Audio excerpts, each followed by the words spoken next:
Moody's Analytics chief economist Mark Zandi ఇటీవల ఇచ్చిన ఇంటర్వ్యూలు, పోస్టుల్లో అమెరికా ఆర్థిక వ్యవస్థకు మాంద్యం ముప్పు పొంచి ఉందని హెచ్చరించారు. ఇది డొనాల్డ్ ట్రంప్ నాయకత్వంలో అమలవుతున్న విధానాలు, ముఖ్యంగా విదేశీ దేశాలపై విధించిన టారిఫ్లు, కట్టుదిట్టమైన వలస విధానం, ఫెడరల్ రిజర్వ్ నిర్ణయాలు కారణంగా జరుగుతోందని ఆయన ఆరోపించారు.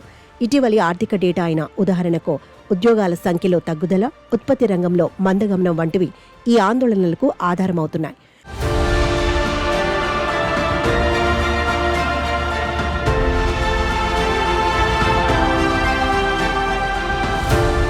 ట్రంప్ ప్రభుత్వం చైనా, భారత్, యూరోపియన్ యూనియన్ వంటి దేశాలపై విధించిన టారిఫ్లు అమెరికా కంపెనీల లాభాలను, వినియోగదారుల కొనుగోలు శక్తిని తగ్గిస్తున్నాయి. ఇవి ధరల పెరుగుదలకు దారితీస్తున్నాయి. అయితే ఇప్పటికీ పూర్తి ప్రభావం ఇంకా అమెరికన్ వినియోగదారులపై పడలేదని జాండీ చెప్పారు.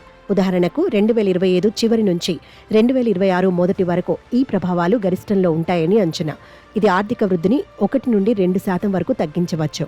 కట్టుదిట్టమైన ఇమిగ్రేషన్ నియమాల కారణంగా శ్రామిక శక్తి కూడా తగ్గుతోంది. ఇది నిర్మాణం, ఉత్పాదకత వంటి రంగాల్లో ఉద్యోగ నియామకాలు నెమ్మదిగా చేస్తున్నాయి. ఇది అమెరికా జీడీపీను మరింత ఒత్తిడికి గురిచేస్తోంది. టెక్ రంగంలో కూడా ప్రభావం పడవచ్చు. మరోవైపు ట్రంప్ ఫెడ్పై ఒత్తిడి కారణంగా వ్యాపార రంగంలో అనిశ్చితిని పెరిగింది. ఫలితంగా పెట్టుబడులు మందగించాయి. దీంతో ద్రవ్యోల్బణం 4% వరకు పెరగవచ్చు.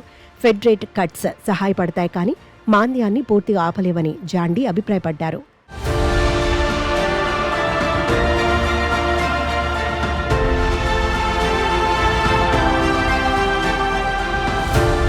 ప్రస్తుతానికైతే అమెరికా ఆర్థిక వ్యవస్థ ఇంకా మాంద్యంలోకి ప్రవేశించలేదు. కానీ రిస్క్ 49%కి సమీపంలో ఉంది. నిర్మాణం, ఉత్పాదక రంగాల్లో మాంద్య లక్షణాలు కనిపిస్తున్నాయి. ఉదాహరణకు ఉద్యోగాల సంఖ్యలో గణనీయమైన రివిజన్లు తగ్గటం, దాదాపు 3/4 రాష్ట్రాలు ఇప్పటికీ మాంద్యంలో లేదా అంచులో ఉన్నాయి. దీంతో ఇన్వెస్టర్లను జాండీ హెచ్చరించారు. మాంద్యంలో ఏ స్టాక్లు, బాండ్లు, డాలర్ కూడా సురక్షితం కాదన్నారు. టారిఫ్లు పెరిగితే యుఎస్ ట్రెజరీలు, డాలర్ సేఫ్ హెవెన్ స్టేటస్ కూడా ప్రభావితమవుతాయి. ఈ మాంద్యం మరింత ఎక్కువ కాలం ఉండవచ్చు. ఇదంతా మారాలంటే టారిఫ్లు తగ్గించడం, వలస విధానం సడలించడం ద్వారానే ఆగుతాయని ఆయన అభిప్రాయపడ్డారు. అయితే ట్రంప్ టీం మాత్రం ఈ విధానాలు అమెరికన్ల ఉద్యోగాలు, దేశంలో పెట్టుబడులు పెంచుతాయని వాదిస్తోంది. కానీ ఎకనామిస్టులు మాత్రం అమెరికా ఆర్థిక మాంద్యం ముప్పును నొక్కి చెబుతున్నారు.